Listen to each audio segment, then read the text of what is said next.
Hello, and welcome to the Empowerography Podcast. This is a platform created for women's voices to be heard and a place to share their stories, journeys, and successes with the world for the purpose of helping other women who might be on similar journeys.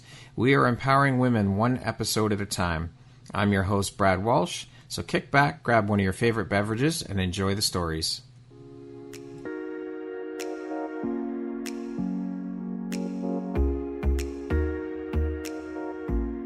The world needs to hear your message and your story, so don't deny the world of that gift within you that the universe has given you. Someone out there needs to hear your story because it will support them in feeling hope, inspired, and even transformed. Do you want to discover how I help get my clients out of their own way, show up, and confidently share their message? I would love to extend an invitation to you to join me in my free masterclass, Start Your Own Podcast from Idea to Implementation, on Wednesday, April 5th at 1 p.m. Eastern.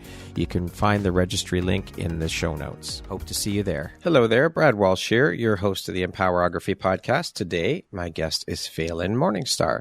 She is a certified FDN, Functional Diagnostic Nutrition practitioner. How are you, Falyn? I am so happy to have you here. We've been trying to get this done for a while, so it's nice to finally be able to get this done with you. How are you? Yes, thank you so much for having me, Brad. I know it's been a long time since we've had this in the book.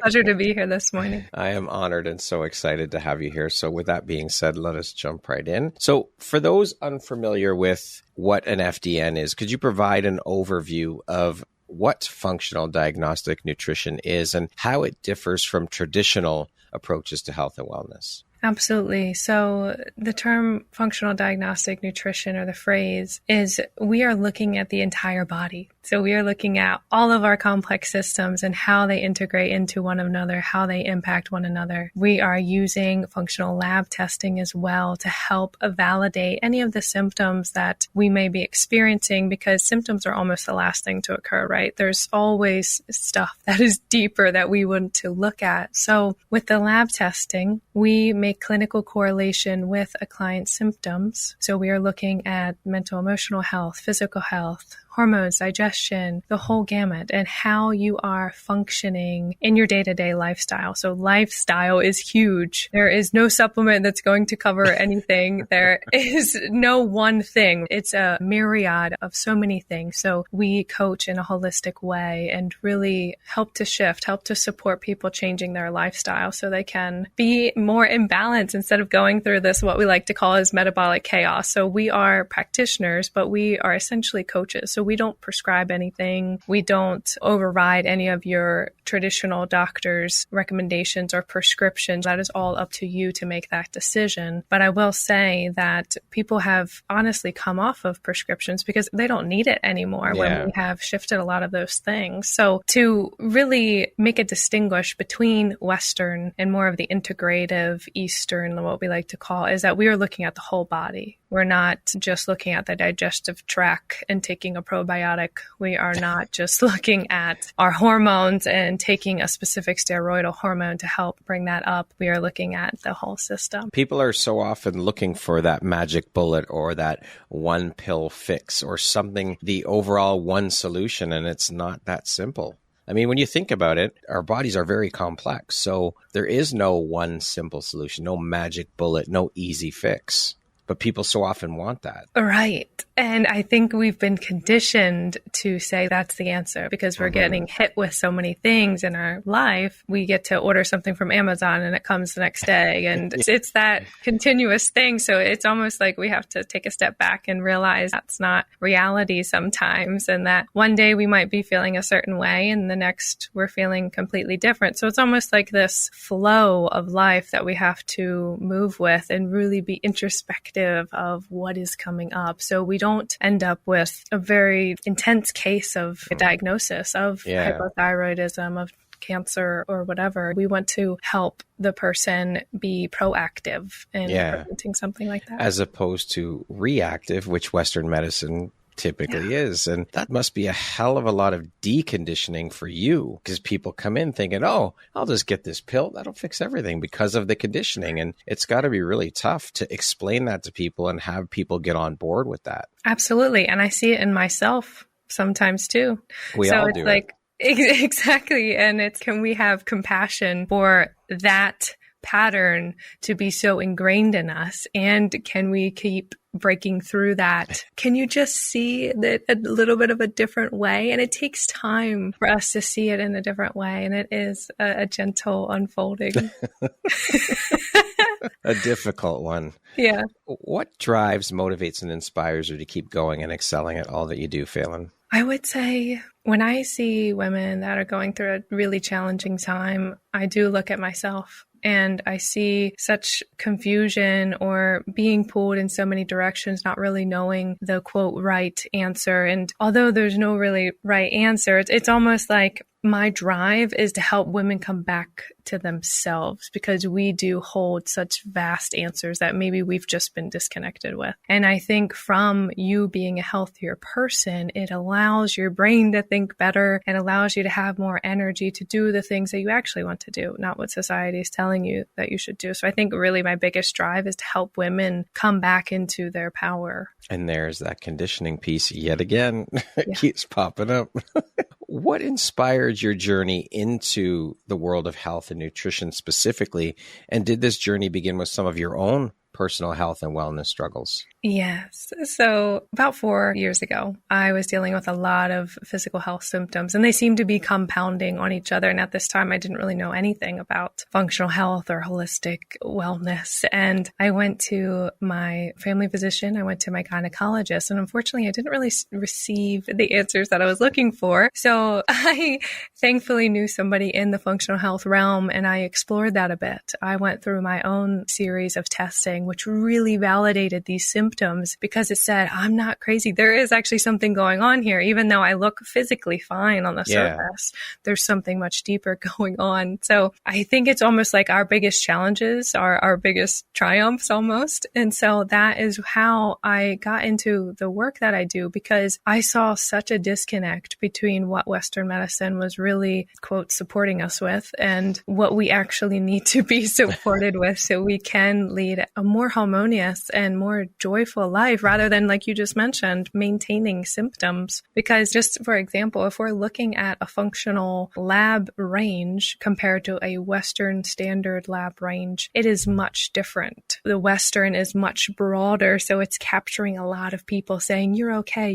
you're fine. It's more of a maintenance, while the functional side is much more narrow, because we really want to optimize. We really want to find out what is going on. So I think it's just honestly our own deepest, darkest experiences that help bring us to this point of saying, this is what I want to do and how I want to help women. Yeah, for sure. Now, what would you say was the biggest takeaway or most valuable lesson for you through your struggles in your personal journey? I would say that it's a marathon.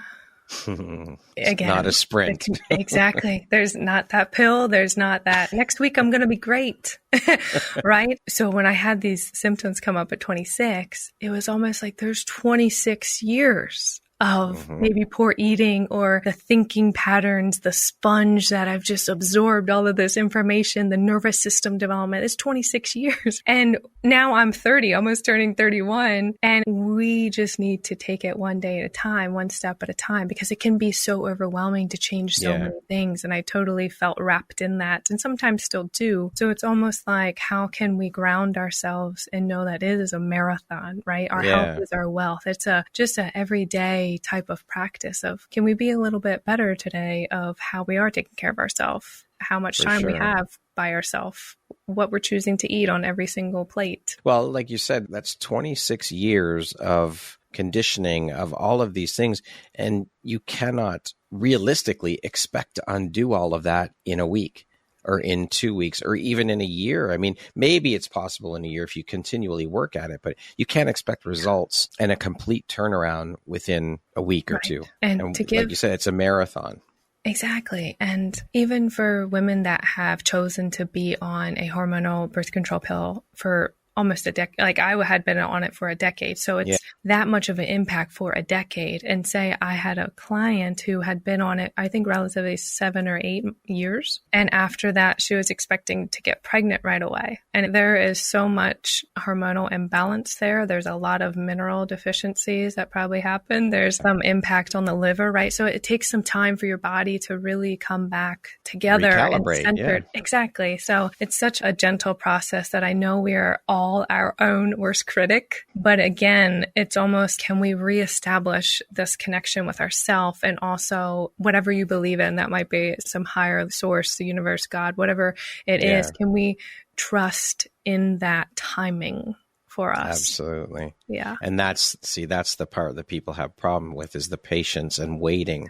Because again, we become the society that wants everything now or everything yesterday. And that's not the way life works. What has been the driving force, or what was the driving force for you to have you decide to focus your energy and business on helping to empower women in their health and wellness? Honestly, probably selfishly, it was like my own reflection of myself as a woman and what I felt it would be great to have learned when I was younger, or even talking about like our lower chakras, our lower abdomen area. It's such a sensitive area. There's digestion there. There's reproductive health there. It's a big center. And we just brought up the hormone birth control pill and how that impacts and plays into ourselves. And I think from such intense emotions, intense physical symptoms that I experience, I don't want any woman to be going through that. Although it's made me to who I am today, it's almost, there was a point where I felt just lightheaded with walking. There was a point where I was just so chronically fatigued. It's like, why does it have to be that way? Is there a better way? And can I help women find that better way?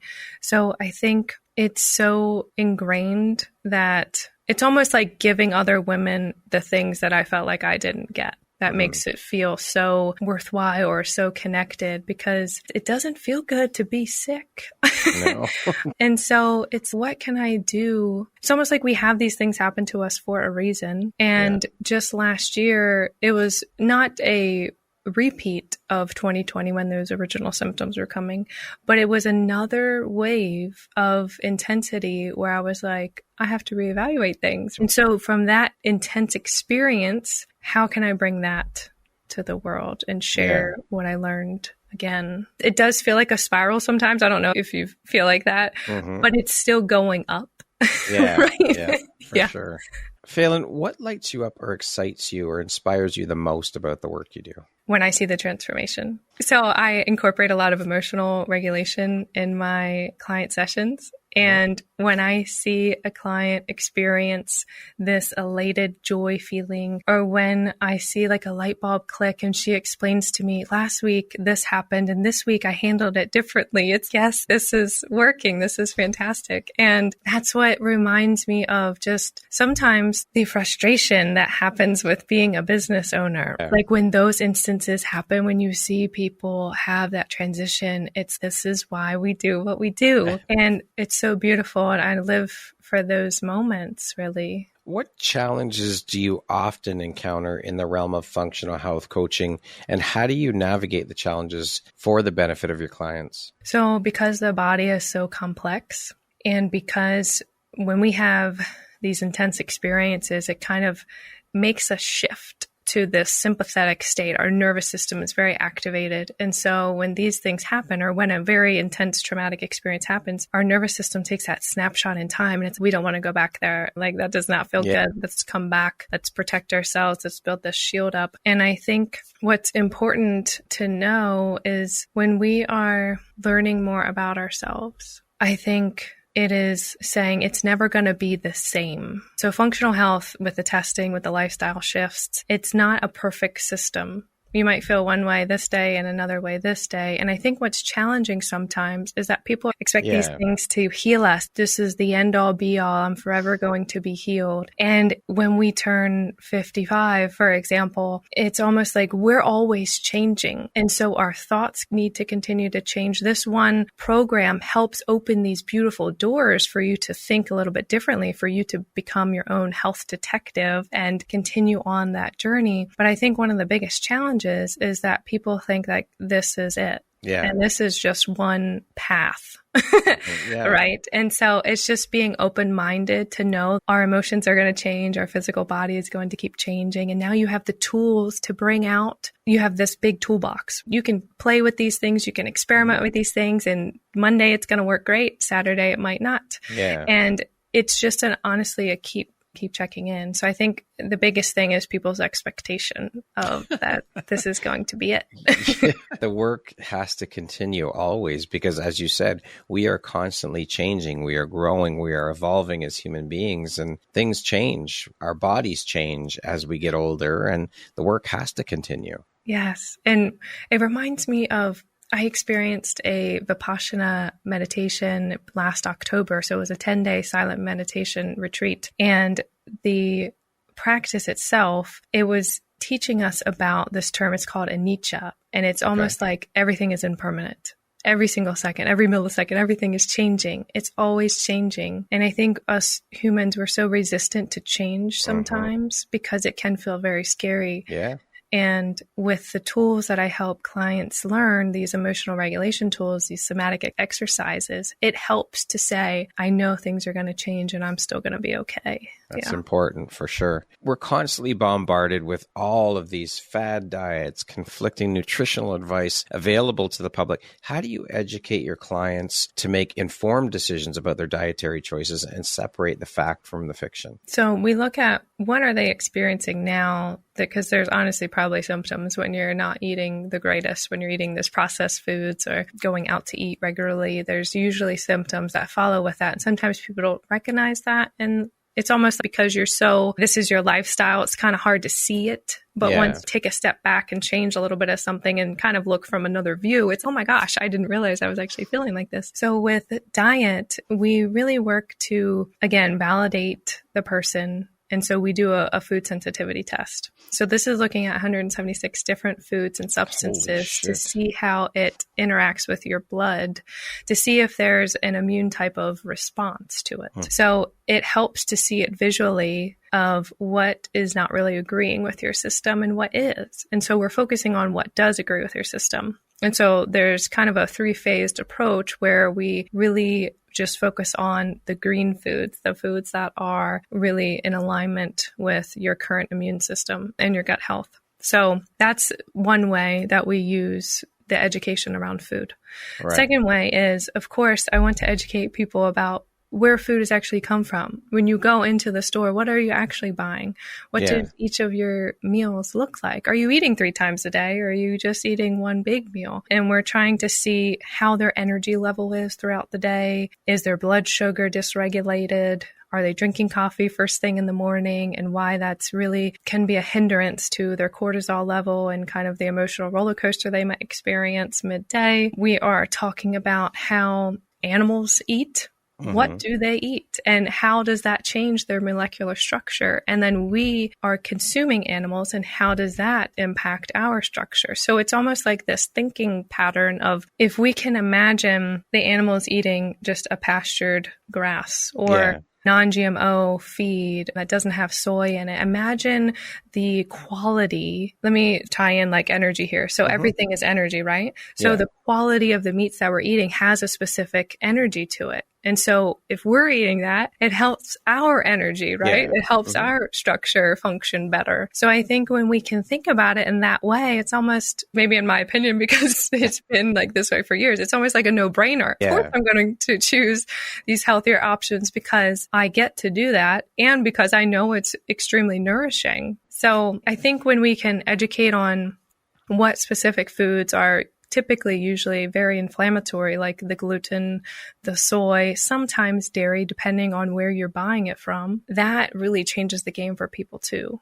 Nutrition is a field, obviously, that is constantly evolving with new research and trends and emerging all the time. So how do you navigate this ever-changing landscape to provide accurate and up-to-date advice to your clients? I really try to follow an ancestral type of mentality. Okay. And that's really worked for me. It works for a lot of my clients. I think depending on the symptoms, there might be a portion of time where maybe we are shifting the macronutrients a little bit to help bring the body back into balance. Say if a woman had been restrictive for many years on food and just is poorly nourished, then how can we help support it with more nourishment, not overburdening the digestive system? Because if we are increasing our protein, that's more energy needed in our microbiome to break down these things. But how can we discuss it in a way that, she still feels mentally okay with adding more food in? Her digestive system is functioning better. Maybe we are adding in some apple cider vinegar to help stimulate some hydrochloric acid to break down the foods. Maybe we are having some digestive enzymes to help break them down to support the system. So I think it's a big discussion on where the person is currently, because if it is undernourished, how can we add many more minerals in? And there might be a time where your physical body is changing because it's trying to figure out what you're doing to it, because it's almost like it's used to the malnourishment.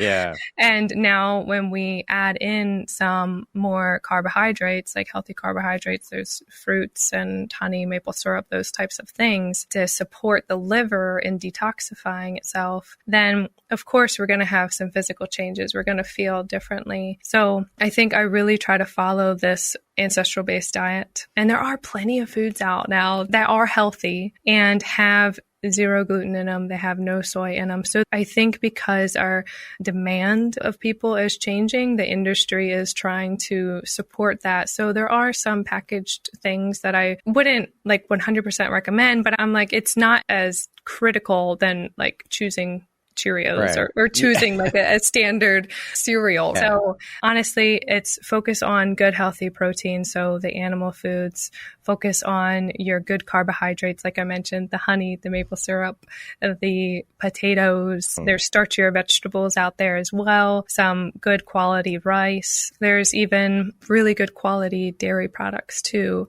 Yeah. If you have a local farm that it is non-homogenized. And plus, look at your microbiome. Does that actually agree with you? I know if I would drink a standard milk in the grocery store, my stomach does not like that at all. Yeah. But if I buy something that's a non-homogenized, low temperature processed, heavy cream that I put in my coffee that's sitting right here, that agrees with me super well because it has those good fat soluble vitamins in it that we need. It's natural. It's a great source. So can we just keep educating on why those particular foods are so much better than choosing, for example, a nut milk that might have additional ingredients in the back in it that your body can't even recognize. What are your thoughts on all these fad diets? I don't know. There's so many of them out there, and I'm sure clients come to you and talk to you about diets. Like I was just reading and heard recently about one called the carnivore diet. And people are saying they drop weight and it trims them up and it's really good. They eat nothing but meat for 30 days. Yeah, it's a great question. I think these types of diets like the carnivore or potentially keto, I think it really reduces inflammation. And that's why people see this reduction in weight, because if you're eating carnivore, there's really no carbohydrates there. Mm-hmm. And so you're losing a lot of water because you don't have that hydrogen there. So I think that's when people are like, oh my gosh, I'm seeing a lot of changes. I'm seeing my stomach bloat is going down. Well, of course it is. And I think it can be a great temporary shift for you to allow your body to excrete anything it might have been holding on to. And I don't think it's a sustainable approach, but I think periodically it might be actually a good idea. I was very curious, more specifically about the carnivore diet, because I've been hearing a lot about that lately and people are jumping on and they're doing it. And like you said, they're losing that belly, they're losing the weight. But how is that sustainable to keep that up afterwards? I don't think it is sustainable. Because if you're looking at antioxidants, where are they? If you're looking at other fibers that are good for the gut, I'm not sure that just animal meats has that in there. It has great amino acids, obviously, great vitamin A as well, super helpful. But even more so if you're choosing to do that type of diet, even more prominent to pick those high quality animal meats because that's all you're eating. Yeah. Sure. So I think it's a good periodic thing if you're looking to heal a particular thing, or I guess it is similar to a quick fix in a way. It's not a root cause solution, I don't think, but it's helpful for the body. Depending on what you have going on, it might be good to try for 30 days, maybe 60 days, and then slowly shift and add more of those like berries in, or add honey in, or things like that. And it would be a gradual process again, because the body does not like big shifts. Yeah. So even if you are going to choose carnivore, you're going to shock the shit out of your system. Exactly. Don't choose carnivore tomorrow, right? Gradually go into it and then gradually come out of it. In today's crazy, busy world, hustle culture, bullshit mentality, many people struggle with maintaining a healthy diet due to time constraints, budget limitations, or even, as we've said, conflicting information. What practical strategies or tips can you offer to help individuals overcome barriers like that and achieve sustainable dietary change? So, great question. I know we're all so busy. As far as physical activity, you can do 10 minutes 3 times a day. You can take those 10-minute breaks, take a walk. You can do some squats. There's a lot of ways you can be active throughout the day that don't require you to drive to the gym, be there for 45 an hour and drive back. Maybe that's a 1 day a week that you're designated in your calendar that you can do that. But if you can't make that, say the month of February is just so packed, how can we shift that so you don't feel overwhelmed of, oh my gosh, I didn't make it to the gym, and so your mental state is impacted? But how can I say, hey, 10 minutes in the morning, I'm going to go for a walk. 10 minutes in the afternoon, or maybe even 15, I'm going to do a short aerobic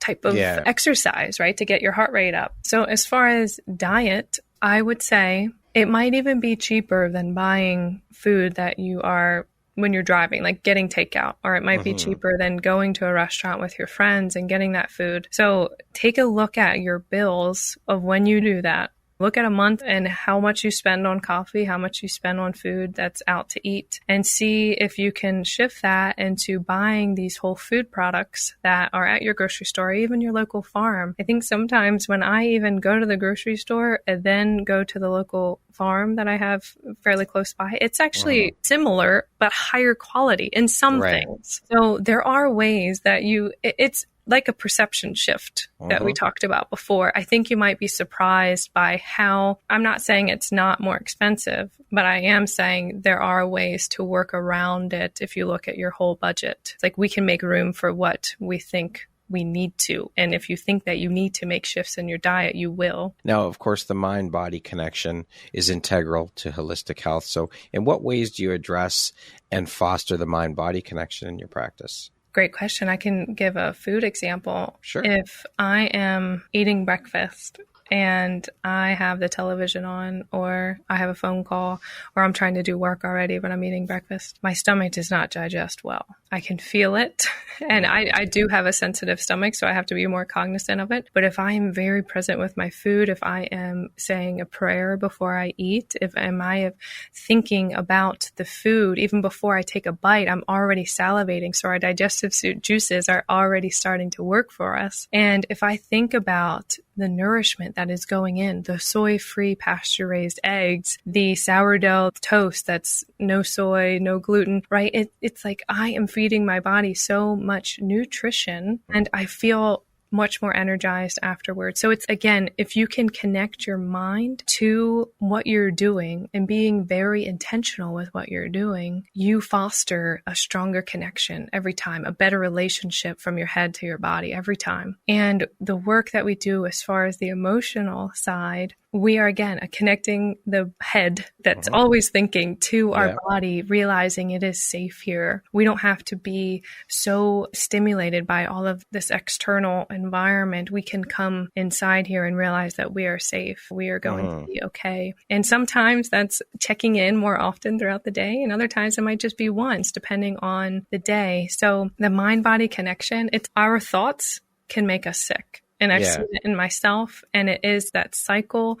So it's, can we come back into center and have this introspective time to establish a better relationship with ourselves? Even exploring the concept of internal family systems or the parts work. When we have these emotions come up, it's like these different parts of us internally are just looking to be loved and acknowledged. So if we can keep building that relationship with ourselves, it is like we are establishing this very strong mind-body connection. And again, it's an everyday every year practice. Yeah, for sure. It's not just going to happen like that. You have to put in the work and be willing to do the work, but also to have the self-awareness. That's what needs to happen. In what ways do you empower clients to take an active role in their health management beyond the guidance provided during sessions? So after session, I always send a recap of what we talked about. We do typically cover a lot of things. Beginning our program, it is a big shift, but we're taking it one step at a time. So I always send a recap of what we talked about, what the key highlights are, because I want the person to be present. I understand that you might not capture everything, but things outside of that, I recommend apps sometimes. There's a platform that's called Triple Flame. Okay. It's a free app. It's a beautiful opportunity for you to take pauses throughout your day.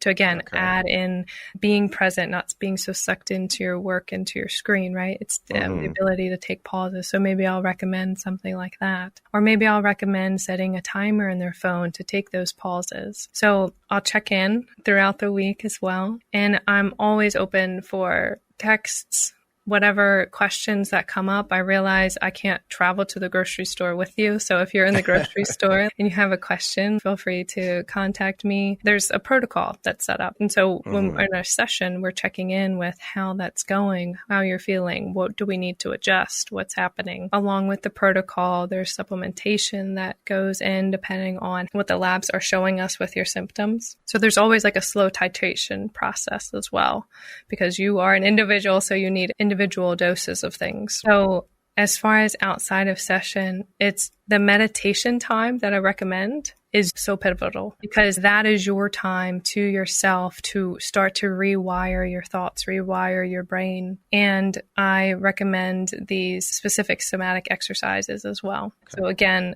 it helps you bring you back to yourself, because you are an intelligent being. You know you best, and internally what it is you need to heal. It's just because society, family, whatever has really disconnected us from these answers. Yeah, so for sure. The more that you can come back and again have these tools, the more that you'll know what's right for you. Yeah, thank you. Functional health may complement traditional medicine. How do you collaborate, or do you collaborate with healthcare professionals, and what role does functional health play in integrated care? Yeah, great question. So the client always has opportunity to bring any of these labs or to bring their concerns to their practitioner.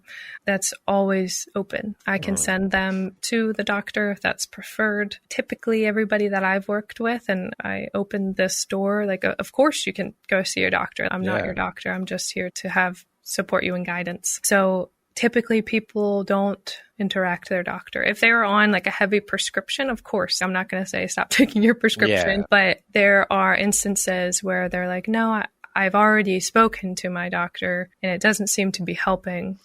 I would like to go this route. So if there are particular prescriptions, maybe there is a conversation with the doctor that we would have. I've never had that one-on-one conversation with the doctor yet. Okay.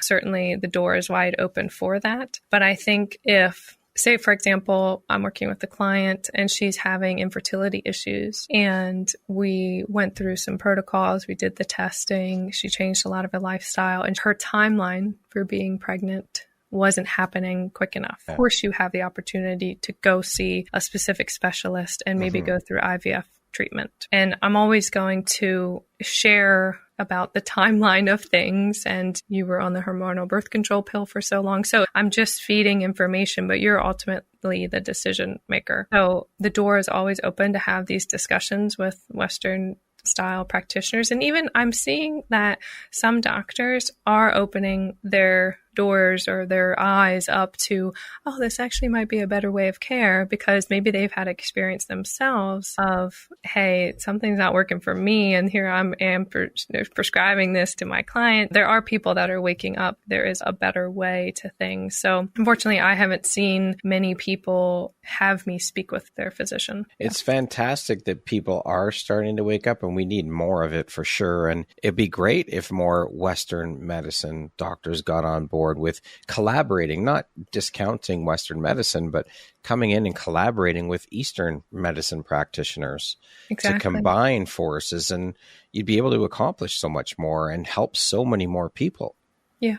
But they're set in their, a lot of them are set in their ways and just don't believe in it, don't subscribe to it, which is unfortunate. But there are the ones out there who do. And I think you just have to keep doing what you're doing, that type of work, and spreading the word about it so that people are talking to their doctors about it, saying, hey, I went and saw Falyn, she helped me with this or whatever, you know what I mean? Just to kind of spread the knowledge and spread the information out there to others. Yeah, absolutely. And there are doctors, there are chiropractors, acupuncturists that have gone through the Functional Diagnostic Nutrition program as well. So it is expanding. Which is great. Working in health and wellness, nutrition, of course, you are a huge advocate for self-love, body acceptance, body positivity, women's empowerment. Obviously, you work with women.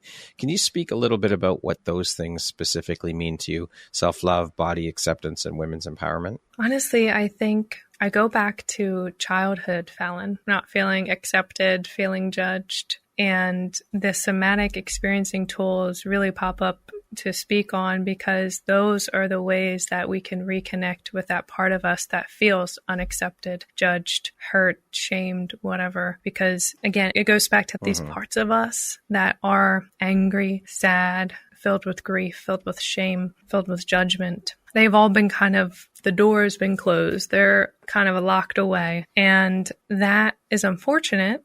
However, when we have an awareness, that's what happened to them, can we feel compassion? And I say them because, again, these are just parts of us. And so when we can be this aware self or this conscious self, and we look at these parts of us that have been locked away, I'm sure that we can feel sadness and kind of compassion that we did that, but we didn't know any better at the time. We thought that was the best thing that we could do to survive. And it was. But now when these parts are kind of talking to us, or these parts are coming up from physical symptoms, because emotions manifest eventually into physical symptoms. So can we work to establish relationship again with each of these parts and just have conversations with them? And it might feel really awkward and weird at times, or they might not want to have a conversation. But if we can learn these somatic tools and to hold space for that part of us, I think it really opens the door up to not be so judgmental of ourselves, or to not be so closed off of loving ourselves. And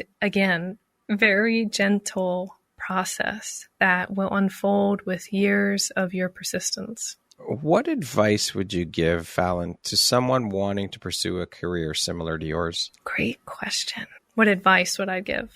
Lead by example and have patience. There's that patience thing again. Yes, I'm really learning patience within myself.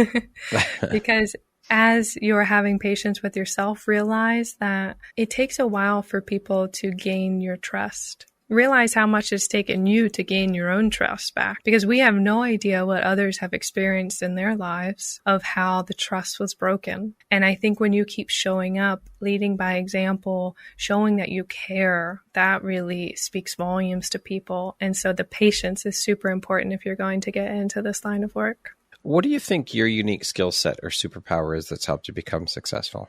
I would say my ability to hold space as I'm learning. If you would ask me this question like years ago, that probably wouldn't have been my answer.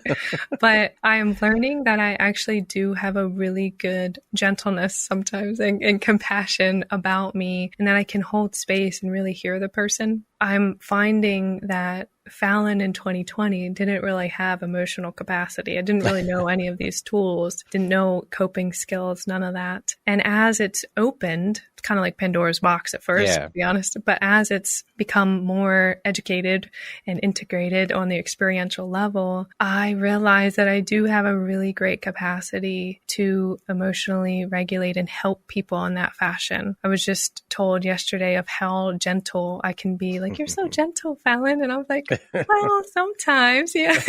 But I think that is a gift that I'm still working on integrating, because again, it still feels new, but I think I do have a nice capacity to hold space for that person and whatever they're going through. And the ability to just listen is huge. Listening, Falyn, was not a thing before. But as the skill has been developed, it's, wow, there's something here. This is beautiful. So I think that would be my answer. Now, speaking of success, how do you define that word? What does the word success mean to you? Oh gosh, these are great questions. I feel like success is honestly happiness. Success I originally thought was something that you had the retirement, you had the healthcare package, you are secure in your job, like it's stable. And I was there before and I didn't really feel successful. I didn't feel happy. I didn't feel fulfilled. And when we spoke a little earlier in this conversation about seeing clients and they have those light bulbs or they have these big shifts, that brings happiness and that feels like success to me. What would you say is one of the most important things you've learned in your life? And what was your life like before you learned it? What was your life like after learning it? I would say that one of the biggest things that I learned is that there's always going to be unknown. And there's still at times where it catches me off guard. But before, I would really be scared and fearful of the unknown in like panic attacks, a lot of anxiety. And I think as the integration of bringing it back to center, bringing it back to the present moment, into reality, I am safe here, it's really helped my system to see, I realize nothing is certain.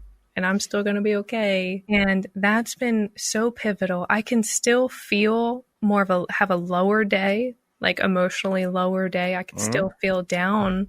And I know that's still temporary. Everything is going back to that temporary feeling. And I think it's just bringing it back to being centered and realize that I'm taken care of. Of course, I have to do the work. I have to put action into it. Absolutely. But I'm taken care of. Yeah, sure. I'm seen. Even if I feel like some things are stagnant, it's still moving. There's still a lot of movement going on that I can't physically see with my eyes right now. What does the word empowerment mean to you? Empowerment. For a second, I just brought it back into my body again. I feel like empowerment feels like this radiating light from yourself. It feels like I have the power, right? It feels almost this fire or this light coming out that I can do this. I am capable. I am this powerful vessel. And I know that this guy, universe, source, whatever, has my back. And I'm going to be supported. So it's almost like this feeling of, I know I'm worthy of this and I am loved. Okay, we're going to jump into a little rapid fire section here. So the next grouping of questions just be 2, 3, 4-word answer type thing, okay? How would you describe yourself in one word? Curious. What is your favorite self-care practice? Meditation. What is one thing you love about yourself that is not related to your physical appearance? My heart. If you could teach the world one thing, what would it be? Deeply breathe. If you could be remembered for one thing, what would that be? Support. I'm able to support. If you were writing your autobiography, what would the title be? Falyn Morningstar, a multidisciplinary healer. Love it. That concludes our rapid fire section. Now back to our regularly scheduled program. I have a question that you didn't see. I created the question after. I'm trying this new thing. I'm trying to think of a name for it. But anyway, I'll just go through the question. If you were ice cream, what flavor would you be and why? Dark chocolate. There's great antioxidants in there. I love it. Always the nutritionist. I love it. What is your why? My why? Leave this place much better and more educated than when I found it. If you could step into my shoes, what question would you have asked yourself that I didn't ask you? To provide an example of a somatic practice as a take-home for the listeners. Okay, there you go. Go ahead. So if you are feeling overwhelmed, like your plate is super full and you just need to push something off of it to create some space in your system, simply sit on the ground. It should not be standing, so sitting in a chair is totally fine too. But put your hands towards your chest area, and you are going to have your eyes open or closed. Breathe regularly throughout this entire thing, and start to have tension in your hands and in your arms. And then you are slowly, probably for a good minute or minute and a half, you are just very slowly pushing that away.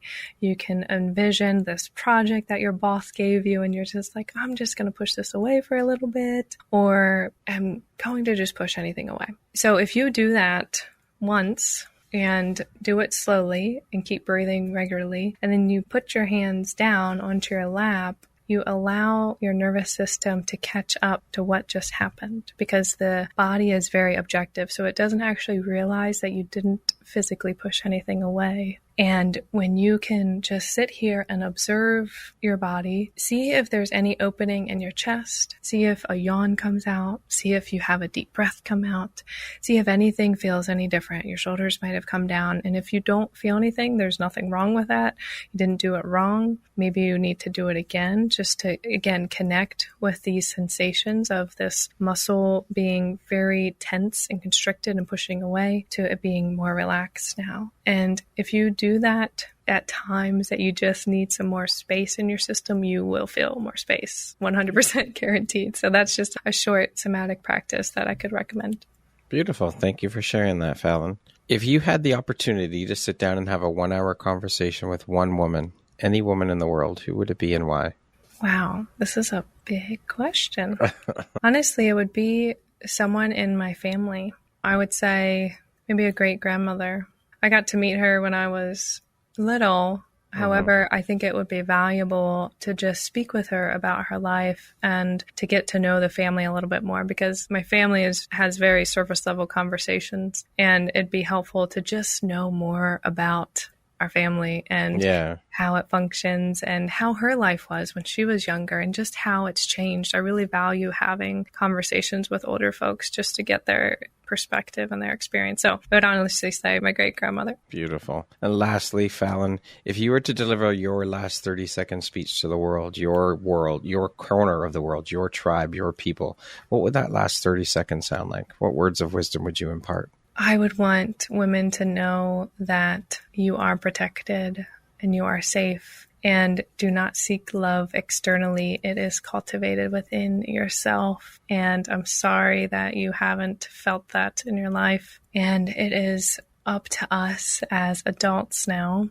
that we have this opportunity to reparent ourselves for the love that we felt like we didn't have. In whatever capacity that you need right now, I would want to empower women to just know how much power we have within ourselves and how much untapped potential that we have within ourselves. And it does start with these lifestyle changes. It does start with the labs. It does start with you meditating by yourself, these somatic tools. And all of these are tools for you to come back into your power, into yourself, and for you to move this stagnant energy that doesn't serve you anymore. And just to know that there is so much help around you. You are never, ever alone. And to just know and feel that within your heart. And to keep shining your heart, to keep opening your heart to this love so you can receive it as much as you give it. Beautiful. Thank you so much, Falyn, for being here with me today, for taking and making the time to share a little bit about your story, your journey, and the beautiful light you're putting out into the world through the work you do. It was an absolute pleasure and honor